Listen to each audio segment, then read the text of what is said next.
Hi everyone, it's Dr. Sara Ionescu. Welcome back to my YouTube channel. Today I wanted to talk about a concept that I started doing about a year or so ago that has been very helpful in terms of being able to be consistent with my exercise. So this kind of goes back to what I've talked about before, which is there were years ago where I struggled with exercising on a regular basis, and there's a whole host of reasons for that. But one of them was just a challenge whenever barriers would come up, either right before exercise or during exercise, where I would either just not start working out or I would decide to quit a few minutes in. And I wanted to talk about today something that I actually started doing initially with my kids for a totally separate reason, unrelated to exercise. But when I started to think about it, I realized, wait a minute, this may actually come in very handy for exercise consistency. So just the backstory, we call this hearts in my family. And so I have 4 small children, ages 6 and under. And my daughter started going to preschool and is now in kindergarten, but we live in a rural area where it can take a while to get places. And so her schools so far have been anywhere from 30 to 40 minutes driving. And so, as you can imagine, with 4 small children, getting ready to get out the door can often be challenging. And also, that length of car ride every single day can also be challenging. And so somewhere along the way, we started talking about hearts. And actually, now that I'm thinking about it, this actually started from one of her schools, her kindergarten class, actually. They talked about what's in their heart at school.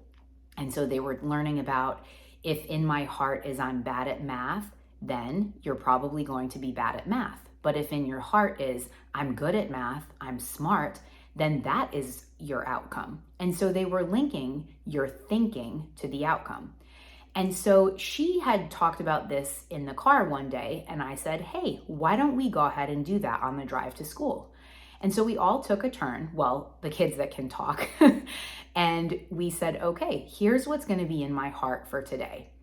And somehow this became part of our routine. So every single day in the car ride to school, we talk about what's going to be in our heart today. And over time, I found that for them and for myself, this was actually really helpful. We started to see positive changes in everybody.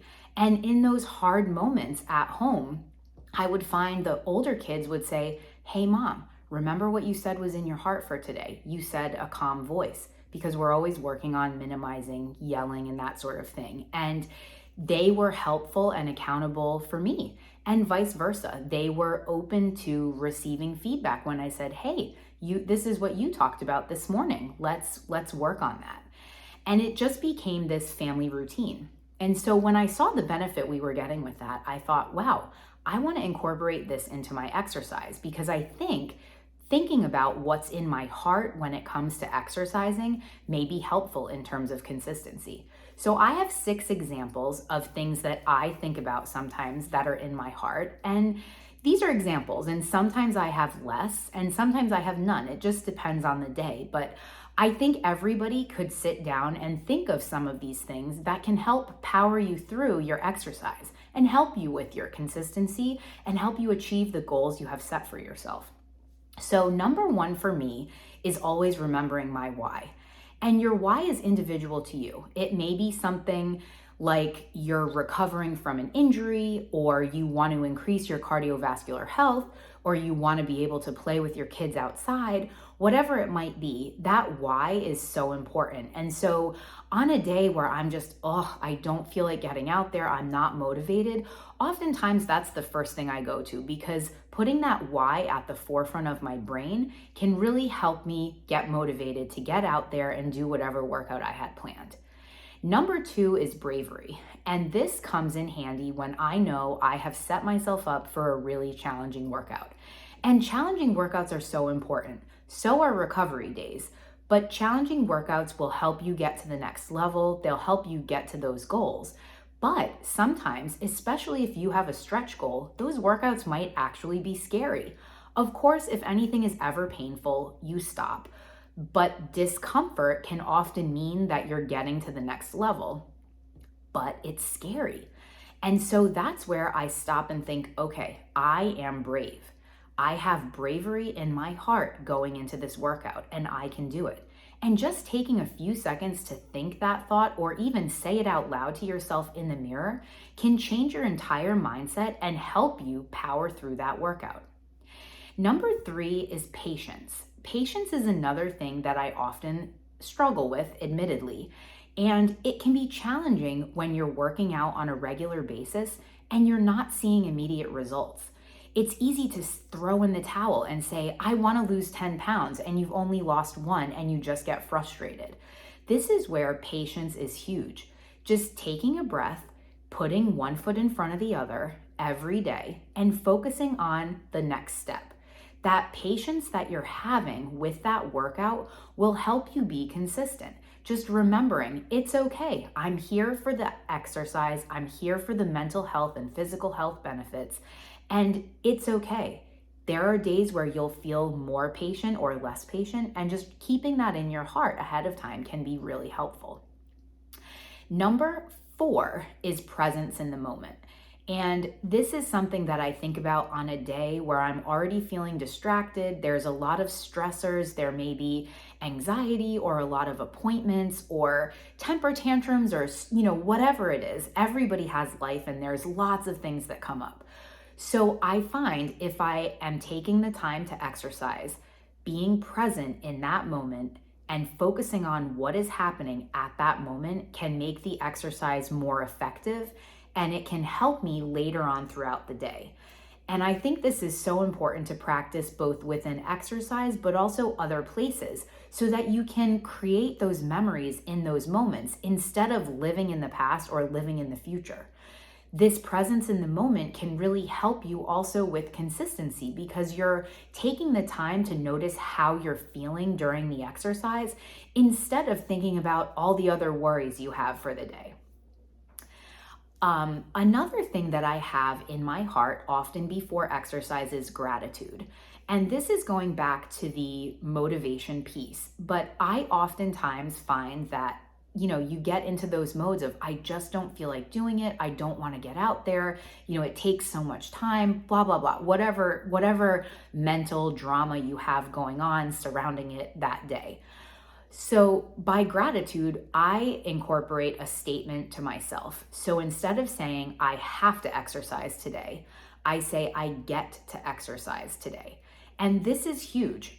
This is something that I think I read it in a book. I don't remember, so I apologize for not being able to give credit there. But I think initially I read this in a book where they talked about replacing have with get.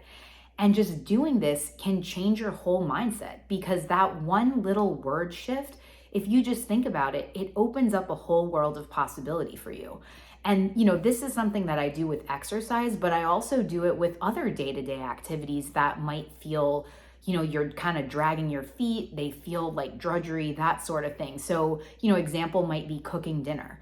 I get to cook dinner.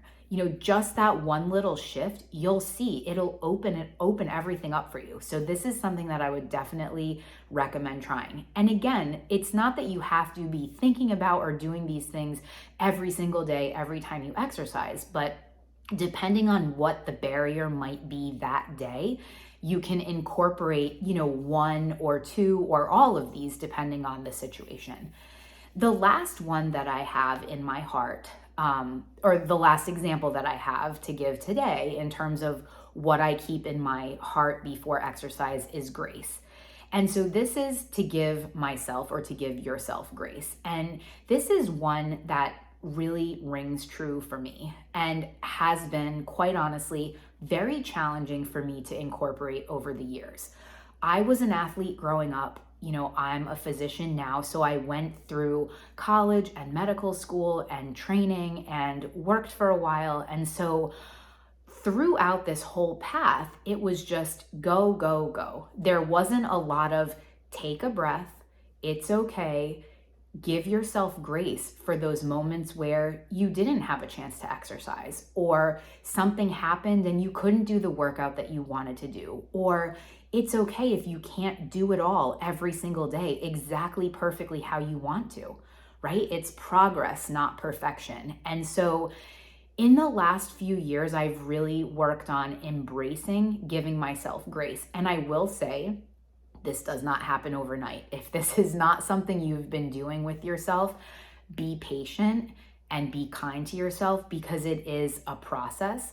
But enjoy that journey of exploring yourself and exploring your mind, because if you are able to work on this, giving yourself grace is huge. And I have found that it has wildly increased my exercise consistency, as well as, a whole host of other things in terms of being an athlete. And I can go into that if there's interest in future videos. But I find that just recognizing your efforts and taking a breath and saying, it's okay, I'm doing my best. Like, I am trying, I am doing my best.